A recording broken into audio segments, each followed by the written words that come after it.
Well, I saw Thunderbolts, and as I expected, it wasn't that bad.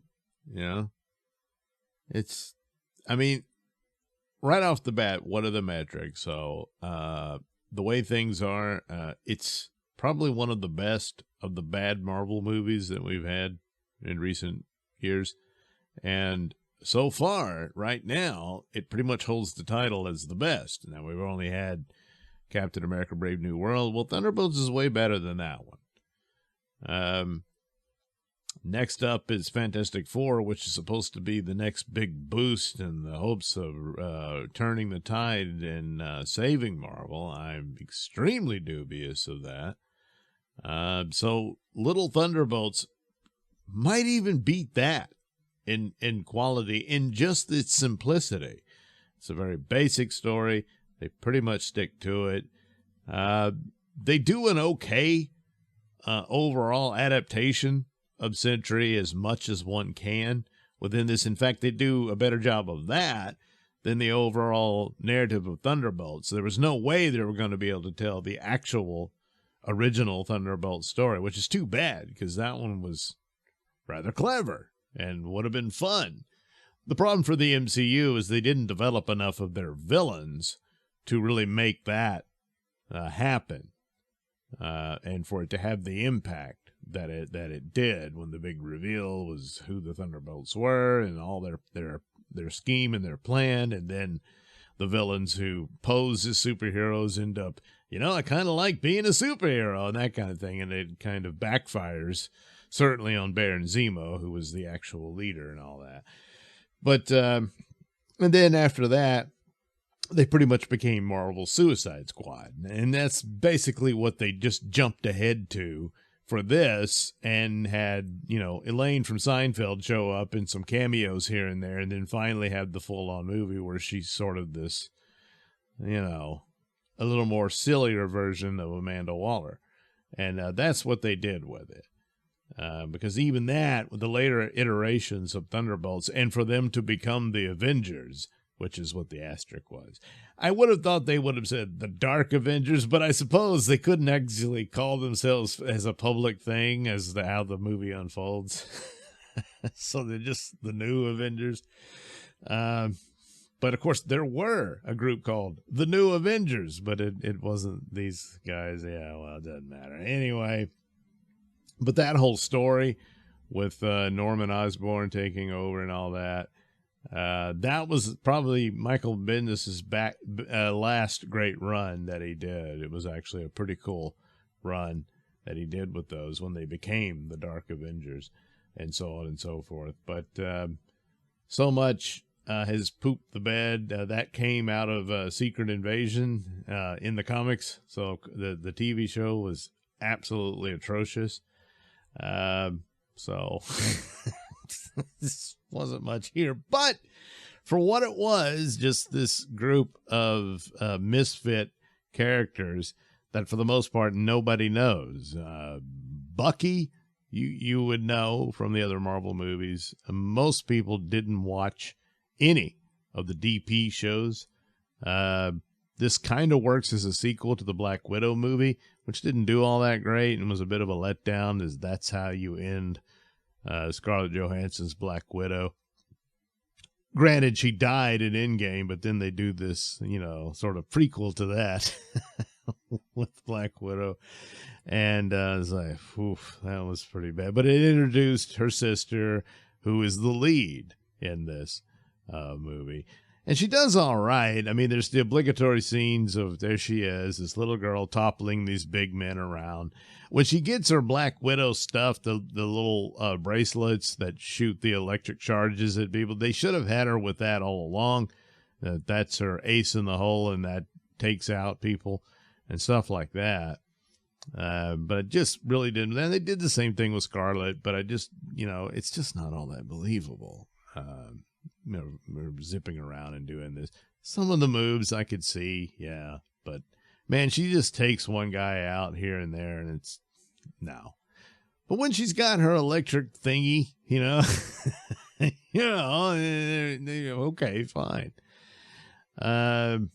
Wyatt Russell's got a lot of potential. He was the best part of Falcon and Winter Soldier, but completely wasted on that series, and it still remains one of the worst because of its terrible ethic of having Falcon become sympathetic with a mass murderer. It's just, and this is your new Captain America. And they don't think at all, and they did that to him. But Wyatt Russell's take on John Walker was pretty damn good, and you get some bit of this, but this is more of an ensemble thing. And I don't think I'm sure that since technically they're the Avengers, although I guess not the official. Anyway, if you saw the end credit scenes and stuff, but they'll show up in Doomsday. Whether it goes further than that, I don't know. But it would have been cool. But of course, if D+, I call it DP because haven't really liked any of it for the most part. But if there was some home for a good show there, if maybe put him on Hulu, it might have a better shot. If he got to do a full-on U.S. agent series, I think he could totally rule that. I think he could knock that out of the park, and it would be really cool. But odds are, this is coming to an end. But I mean, he's got the chops for something like that. Another one he's already proved it was Bucky, but he's still got to take the back seat for the most part.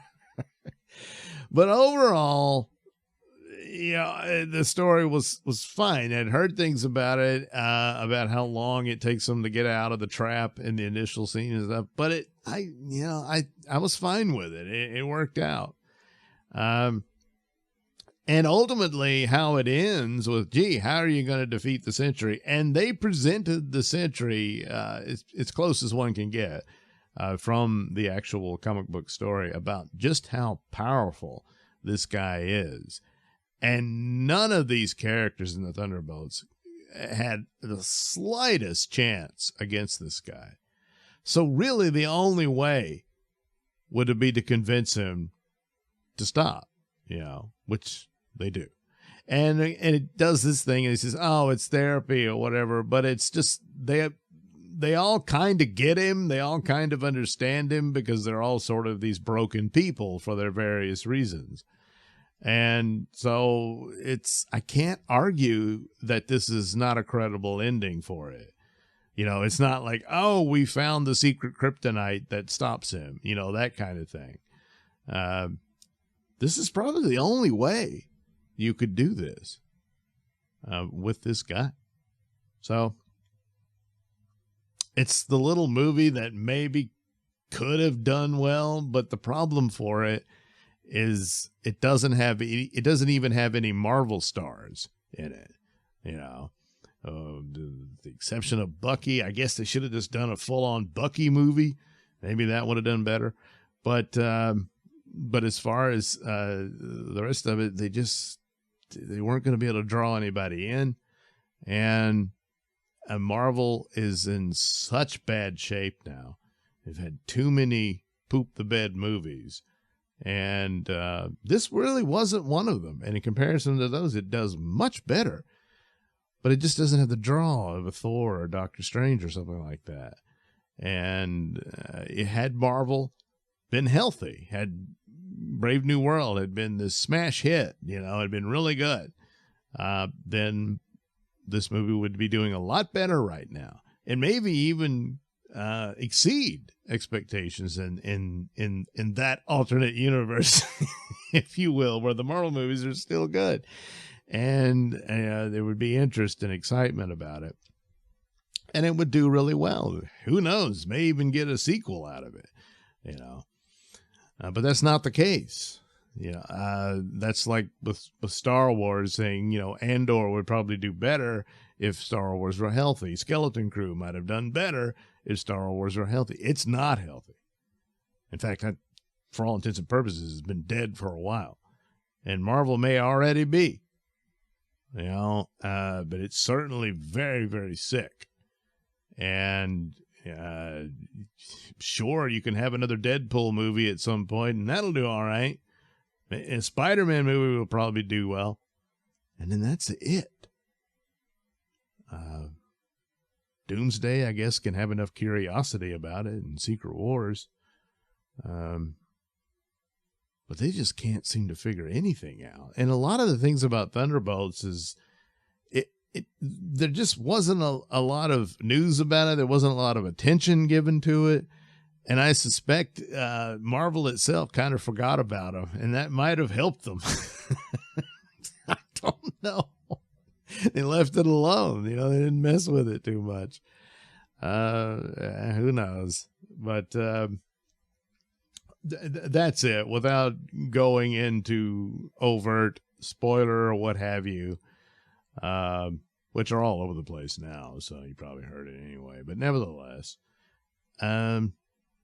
if you got the time, you want to check it out, I don't think you'll be upset about it. I think it's a pretty good, fun little romp. And it's not nowhere near the excellence of the good old Marvel MCU days. But it's not bad. I'd put it in that category. It's a little movie that might have, could have, should have. But for the most part, you'd probably think, oh, wait for it when it's available to stream. And yeah, you could do that. But if you're bored and want to see a movie, you want a little adventure movie, this might tickle your fancy, at least for that. As for what's to come, man, I don't know. I'm just extremely dubious, as always. But this one, there was something there. It could have been something in a different, well, that's the thing. If the overall brand was healthy, it'd be in a better place. And that's true overall for quite a few things. But such is not the case. So anyway, there you go. Thunderbolts.